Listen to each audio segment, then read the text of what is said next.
Okay, good evening po sa lahat. First of all, it's a great privilege, but also a tremendous responsibility to stand before you. Sa mga preacher po, lahat po kami nag-aano po kay pastor na to stand in this pulpit. Kasi hindi po lahat nakakatayo po dito. But at the same time, may kasamang kaba, may kasama pong feeling of inadequacy. Kasi alam naman po natin yung kalibre nating pastor. Diba? So, although the message is galing po sa kanya, and kami lang po yung nagde-deliver, it still takes a lot of effort on our part na para i-share at pag-aralan itong mga message na ina-assign niya sa amin. So, this morning, this evening pala, this morning, I'd like you to open our Bibles to the book of 2 Corinthians chapter 1, verse 12.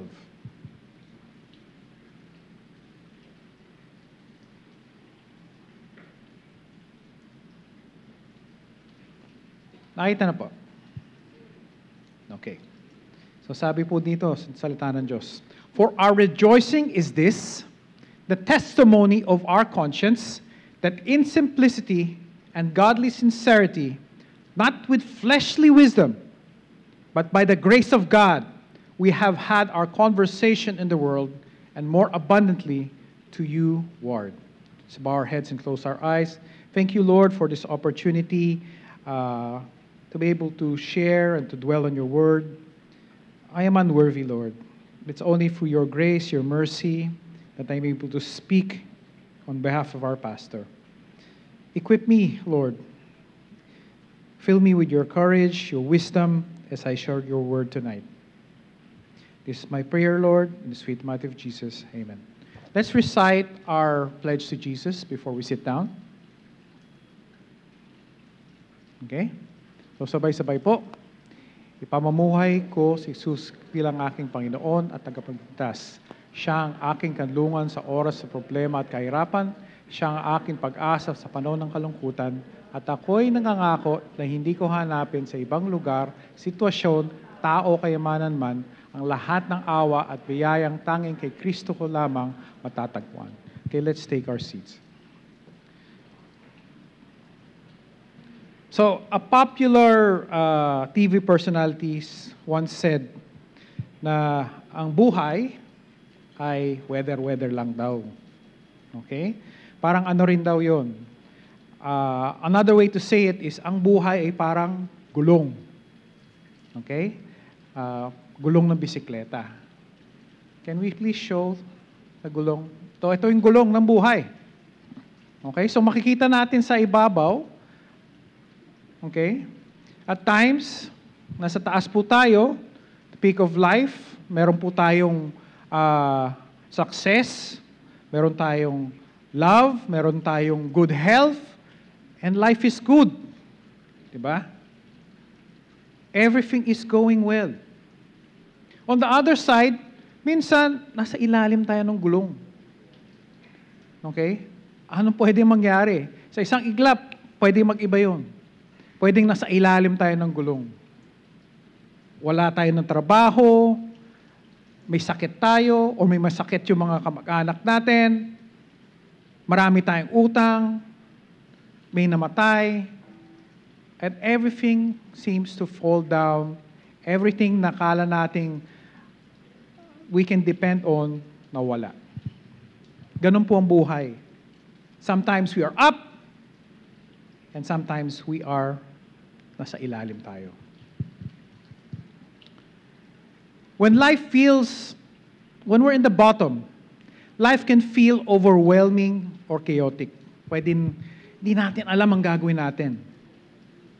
It can be hard to hold on to the things that we once held on to. Yung assurance, yung feeling of comfort, yung feeling of, yung sigurado ka sa sarili mo.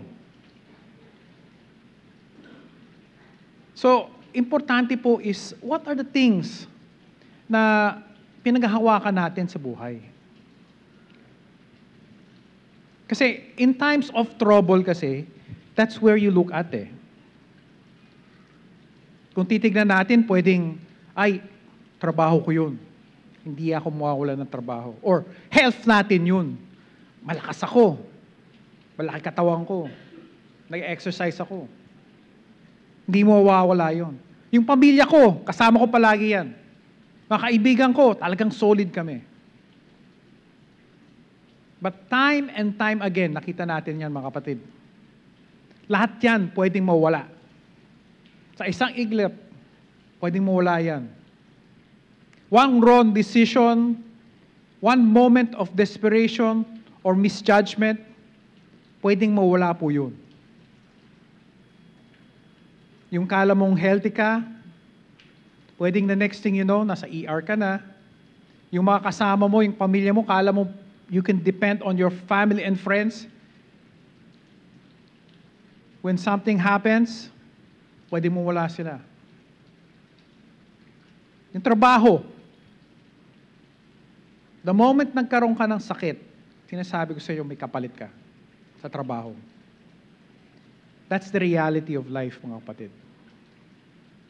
Ang sabi nga nila yung success daw is relative. Kaya, pag marami kang success, marami ka ng relative. Pag konting success, konting relative, pag no success, no relatives. So, hindi ka pwedeng umasa sa mga bagay na to.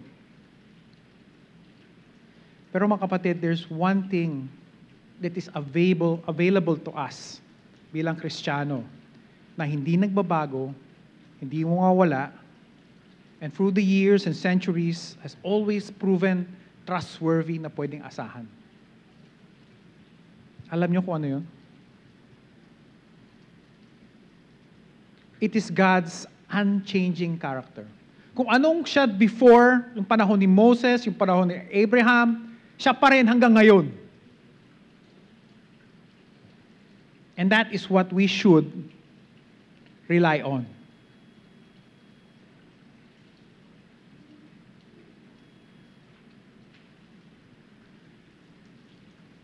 In the good times of our lives, ano yung natutunan natin tungkol sa Panginoon? But more importantly, during the bad times, yung nasa ilalim tayo ng gulong, that's the most important time na talagang makikita mo kung ano yung presence, ano yung ginagawa ng Panginoon para sa'yo. Yung faithfulness niya. So many challenges na hinarap natin, and yet, nandito pa rin tayo.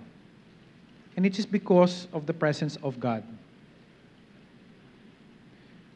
When you doubt, or when you start to doubt God's faithfulness, which inevitably happens pag merong kang hinaharap na mabigat, think of the promises kung ano yung meron siya for the future, kung anong meron ka ngayon, at kung anong ginawa niya para in the past.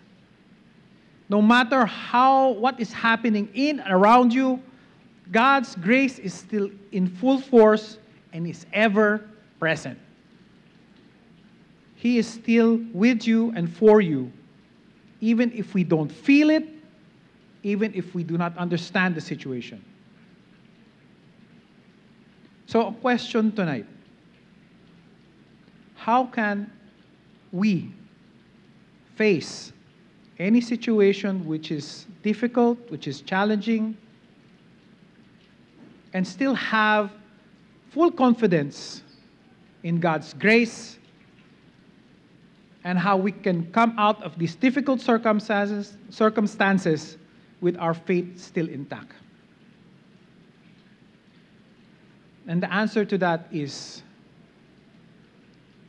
yung di-discuss natin, how to cling on to Christ. Because Christ alone is the only thing that we can hold on, na kahit anong mangyari, you'll still be there. Okay? First is, we have to lean onto Christ for stability. Psalms 34 verse 18. Ang nakalagay dito mga kapatid, the Lord is nigh unto them that are of a broken heart, and saveth such as be of a contrite spirit. Life can be filled with unexpected circumstances. In one moment, mataas tayo, katulad na nakalagay doon sa wheel. Now we're enjoying success. And then suddenly, nabaliktad na lahat. Everything that can go wrong, can go wrong. In that one moment, unexpectedly, ganun lang, pwede mo wala lahat.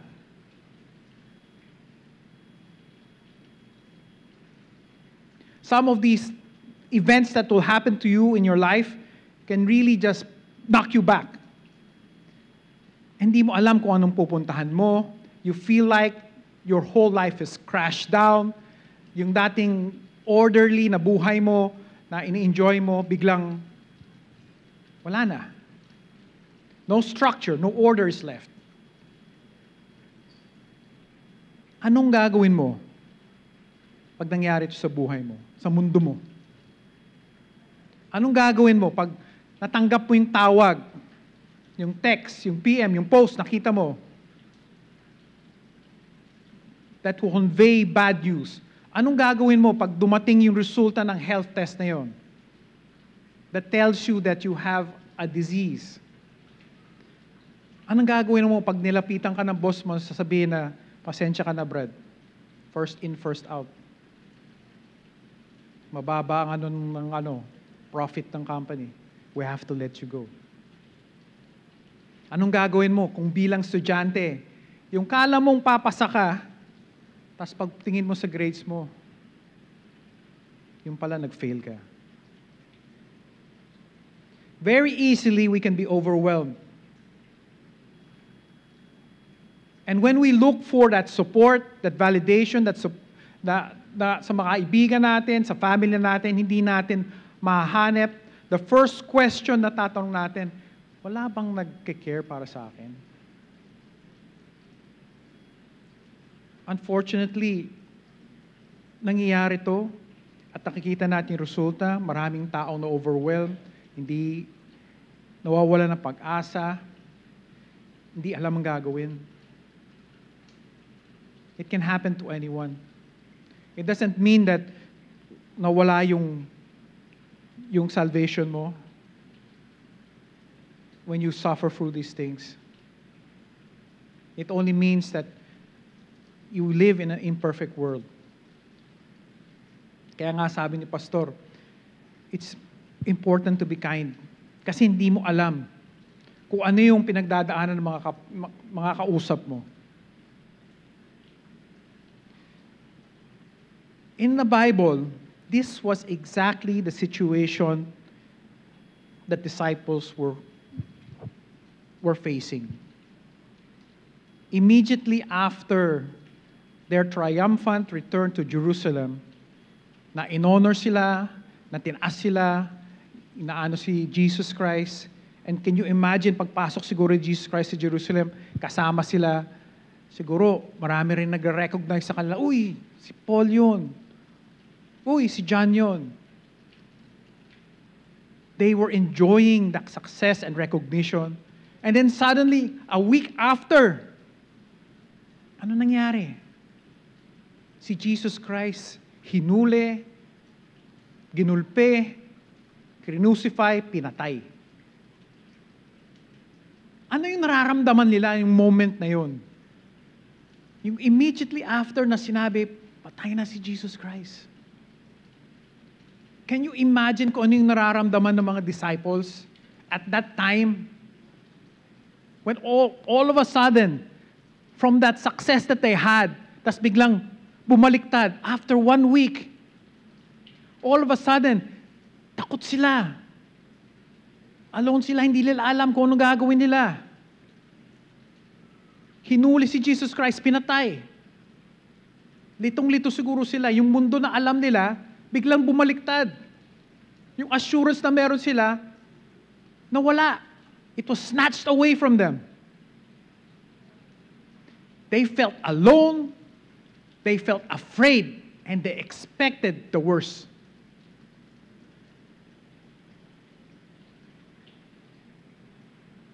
But then something happened.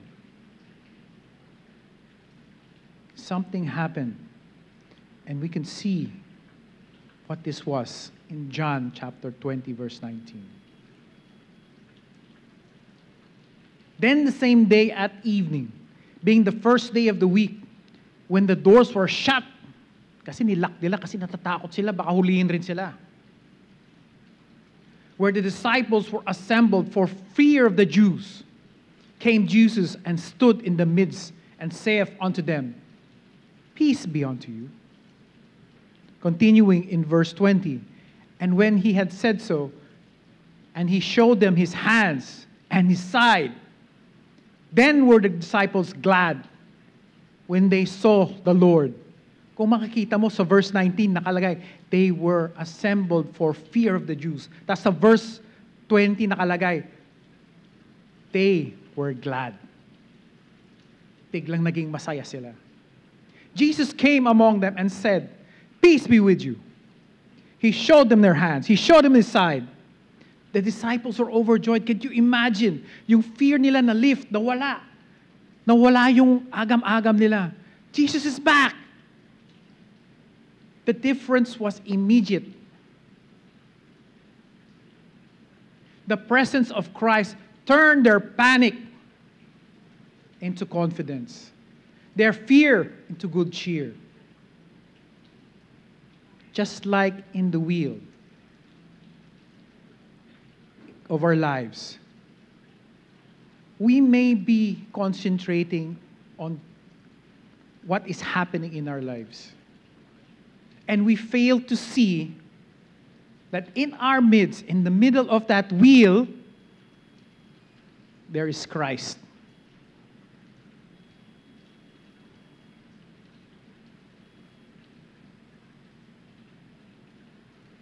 If the center of our lives is not Christ, we will be lost and broken. Just like the disciples.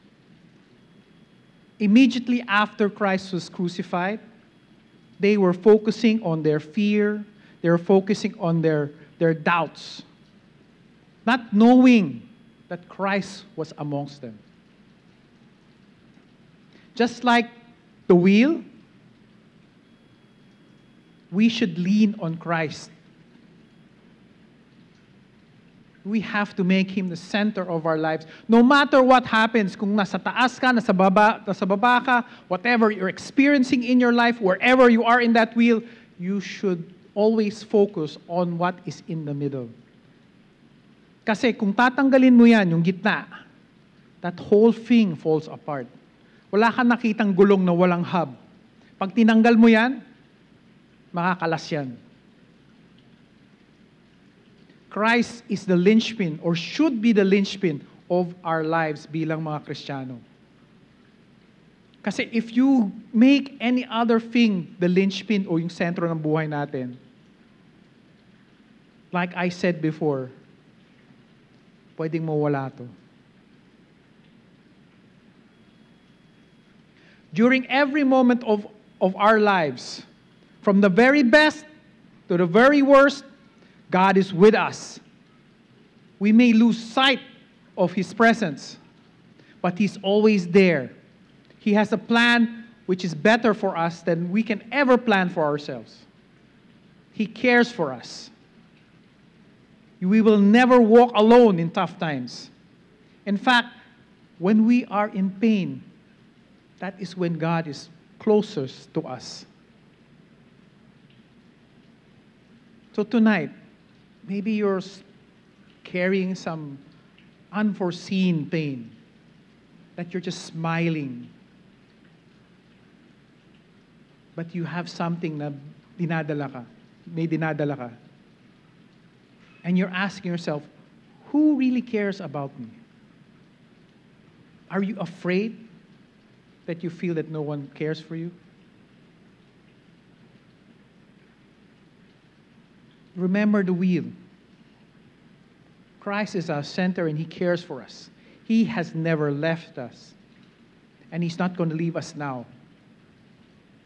He has been with us all along. We are never alone. Believe that today, tomorrow,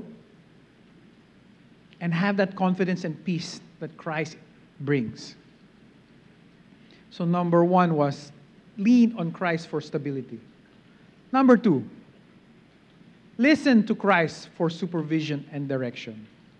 2 Corinthians chapter 4, verse 16. For which cause we faint not, but through our outward man perish, yet the inward man is renewed day by day. Going on to verse 17. For our light affliction, which is but for a moment, worketh for us a far more exceeding and eternal weight of glory. When life becomes very difficult, we eventually ask God, Lord, bakit ako? Bakit nangyari to sa akin? Hindi ba ako nagsaserve sa iyo? Hindi ba ako nag-give? Hindi ba ako nag-read ng Bible? Hindi ba ako nag-pray? That could be something that you could be doing. Asking God.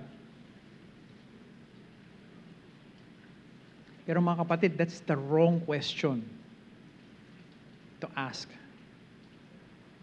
Instead, ang dapat tinatanong natin is, God, what is your purpose? What is your purpose in this for me? The Bible says in 1 Peter verses 1 and 6, wherein ye greatly rejoice, through now for a season, if need be, ye are in heaviness, through manifold temptations. In verse 7, that the trial of your faith, being much more precious than of gold, that perisheth, though it be tried with fire, might be found unto praise and honor and glory at the appearing of Jesus Christ. God says, these things are temporary. There is an end to this. You are harassed in trials and temptations. These are not accidents. These happen because they have to prove your faith, like fire purifies gold. Our faith has to be proven, has to be purified. Nothing ever happens in our life is by accident. It is because God allows it. And God does not cause evil. And He can bring about good from every evil, for everything, even from evil. He allows it, and therefore He will provide strength, He will provide resources, and you will be able to go and pass through it. There's this one story of one preacher napanood ko, na yung daughter niya na rape. Preacher to, pastor. And he was narrating, it was very difficult for him. Kasi imagine, pastor ka na nga eh, tapos ganun pa rin nangyari sa anak mo. But it was the daughter that put everything into perspective. Sabi niya, Father, Tatay, nasa Genesis 50:20. But as for you, ye fought evil against me, but God meant it unto good, to bring it to pass, as it is this day, to save much people alive. And to sa Romans rin. Can you imagine that? An event as horrid as that, nakita pa rin ng that there is something good that can be brought out of that. Makikita natin sa Bible, the stories of Joseph. Kung titignan mo yung story ni Joseph, hindi maganda eh. He was sold into slavery because of envy, nainggit yung kapatid niya. He was betrayed and forgotten multiple times. Paulit-ulit. Yung kala niya mag-improve na, kala niya, ito na siguro yun, ito na, tapos biglang, wala ulit. Multiple times nangyari sa kanya yun. Sa New Testament, si Apostle Paul.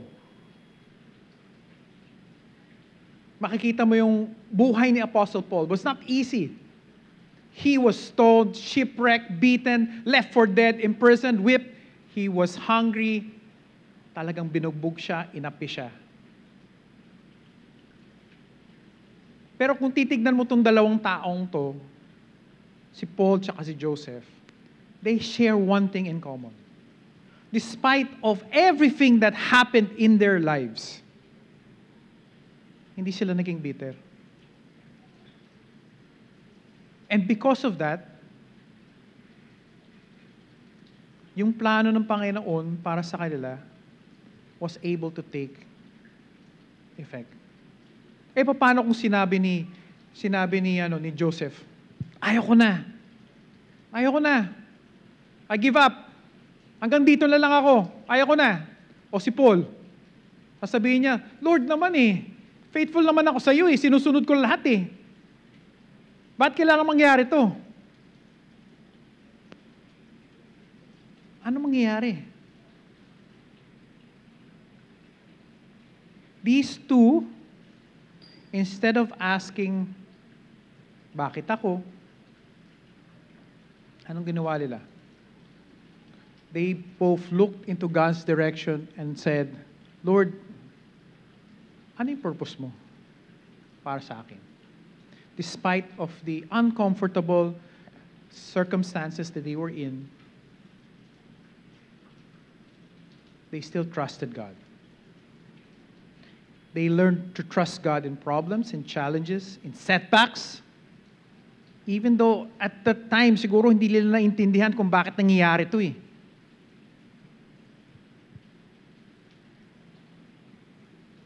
Yung sikreto ng dalawa, 2 Corinthians chapter 4, verse 16. For which cause we faint not, but through our outward man perish, yet the inward man is renewed day by day. Verse 17, for our light affliction, which is but for a moment, worketh for us a far more exceeding and eternal weight of glory. This is the reason why they never gave up. Because they knew that whatever they went through, it was God's plan, and they knew that it would be wonderful in the end.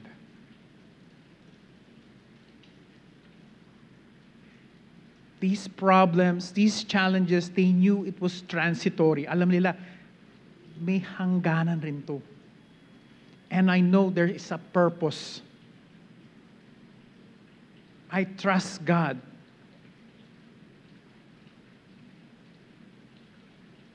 So like Paul, like Joseph, you can hold on to hope because God has a purpose for you. He has a reason for your pain. He has a reason for the challenges in your life.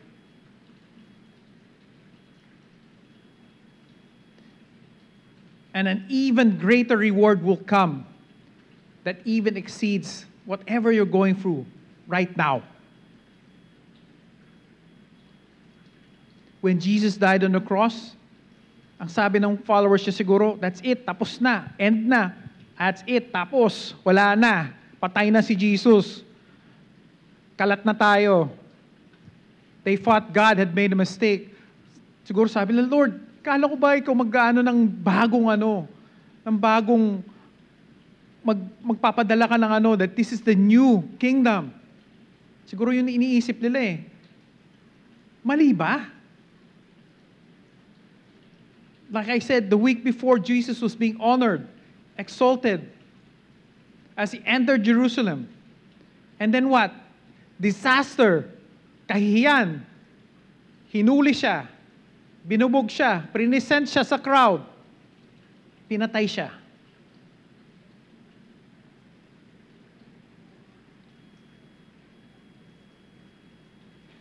It was only after his resurrection, after he appeared to the disciples, when he said in John chapter 20, verse 21, then said Jesus unto them again, peace be unto you, as my Father had sent me, even I sent I you. Dun pa lang, na-reveal dun sa mga disciples. The reason for everything that they went through, the reason why Jesus had to be crucified. Hindi nila alam during that time eh. Bulag sila eh. Ang nakita lang nila is, Jesus died.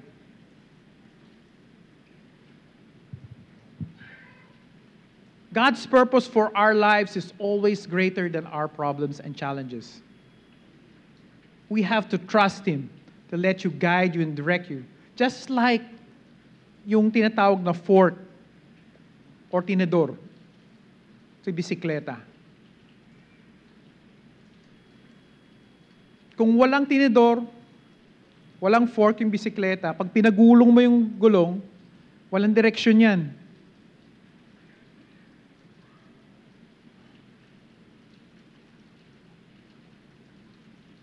Walang direksyon yan.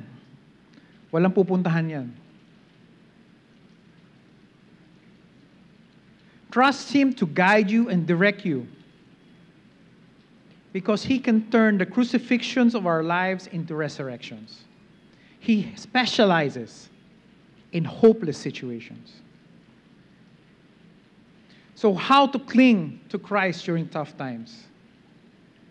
Number 1, lean on Christ for stability. Number 2, listen to Christ for supervision and direction. And number 3, look to Christ for saving help. The Bible promises that Jesus will always be there to help you. In Psalms 46:1, to the chief musician, for the sons of Korah, a song upon Alamoth. God is our refuge and strength, a very present help in trouble. In verse 2, therefore will not we fear, though the earth be removed, and though the mountains be carried into the midst of the sea?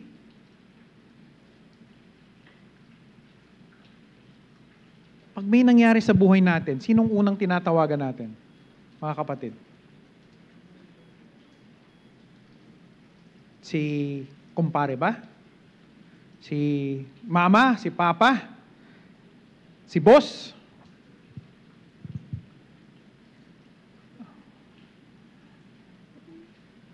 Who should be helping you? Who should we be seeking for help first? Is it tatawagan na muna natin lahat bago tayo tatawag sa Panginoon? Kasi dapat baliktad eh. In times of crisis, our first call should be God. Because in times of crisis, this is a chance for you to shift your dependence. Yung inaasahan mo, yung inaasahan mong pera, yung inaasahan mong trabaho, yung inaasahan mong kaibigan, yung inaasahan mong health mo. All of these things that can be taken away, dapat yung inaasahan mong unang-una is God. He should be the first call.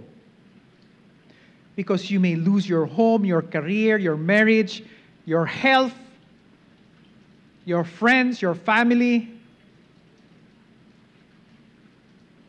But you will never, if you truly have one, lose your relationship with God.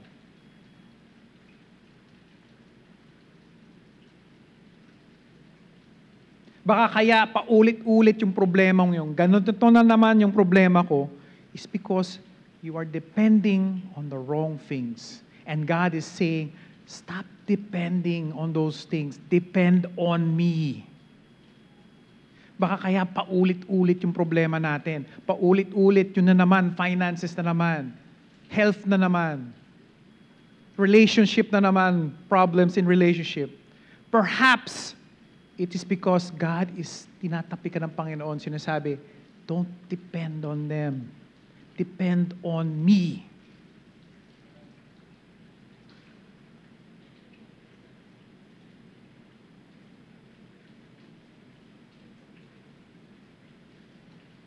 As we go through tough and challenging times and experience major losses, look for God's help and let Him save you.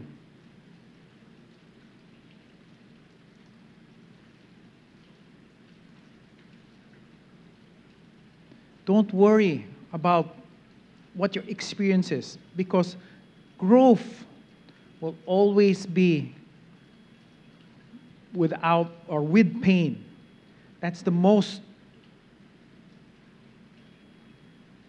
effective way to change,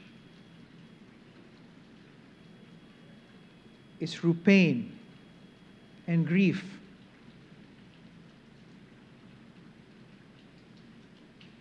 For many years, you can pray for something, for God to give you that particular blessing, for God to bless your family, your studies, your businesses, your careers.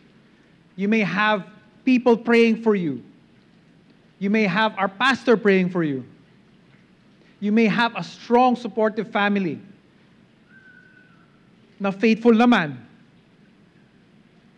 You may see yourself as being faithful in every way. And yet,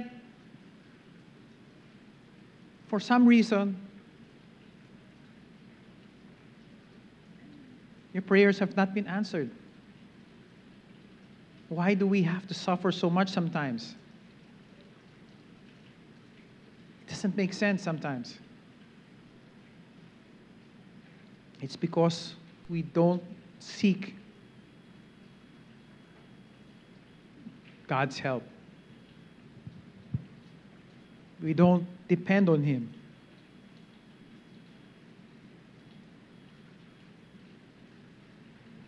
Whenever we have a major loss or a major challenge, our tendency is immediately to look for a cause, a reason, or an explanation. Pwedeng sabihin mo sa sarili mo, bakit ako iniwan? Bakit kailangan mawala yung trabaho ko? Bakit kailangan magkasakit? Bakit? At times, God will answer us and give us things, and He allows things to happen that we don't understand. Why?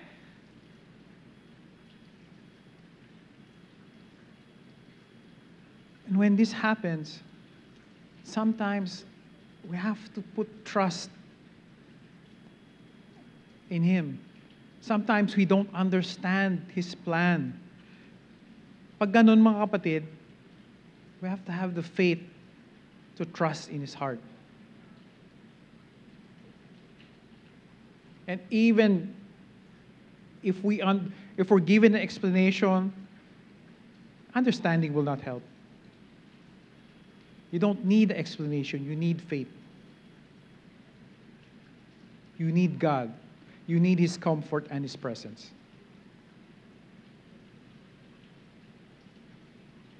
God says in Isaiah 43:2, when thou passest through the waters, I will be with thee, and through the rivers, they shall not overflow thee. When thou walkest through the fire, thou shalt not be burned, neither shall thy flame kindle upon thee. Sabi niya, if you go through deep waters, I will be there with you. I'll be holding you up.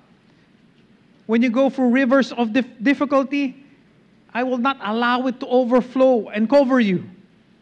When you walk through the fire, hindi ka masusunog. It will not consume you. You may be devastated, but you will never be destroyed. I will be with you. The fire will not consume you, because God is always there with you in your pain and grief.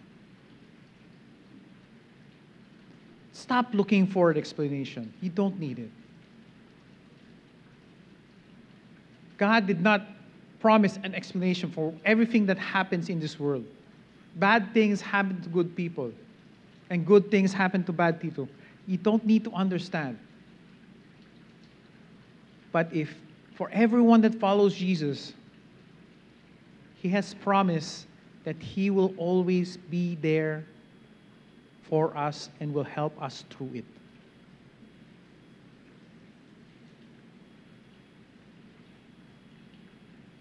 And these things are what is eternally true.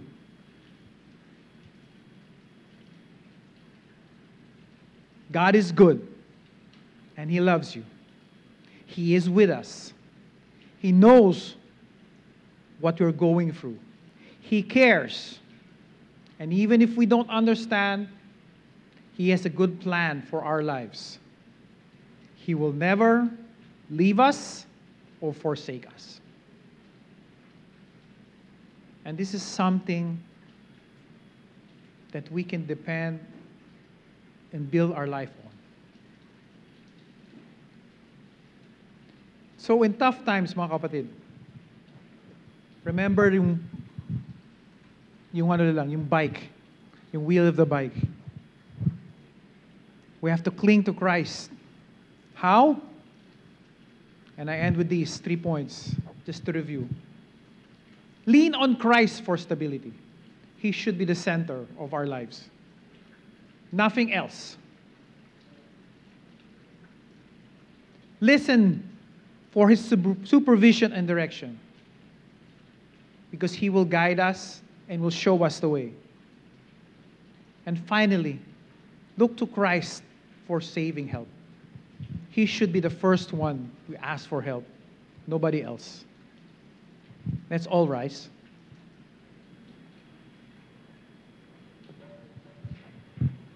Let's bow our heads and close our eyes. Thank you, Lord, for this opportunity, Lord, to share your word tonight. Thank you, Lord, for wisdom, for the words, courage. And may these seeds of your words find a place in the hearts, in the minds, and most especially the lives of those who have listened. May it change lives, improving them. May it help everybody become a better version of themselves.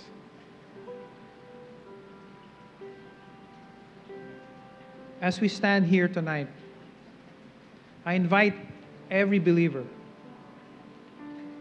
to come forward and ask God to make Him the center of your life, to make Him, Christ, the person who will guide us, and to make Christ our ever-present help. Come forward. Because sabi nga ni Pastor, yung mga upuan nyo, lugar nyo yan eh. The altar is open.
Let's go and join our families.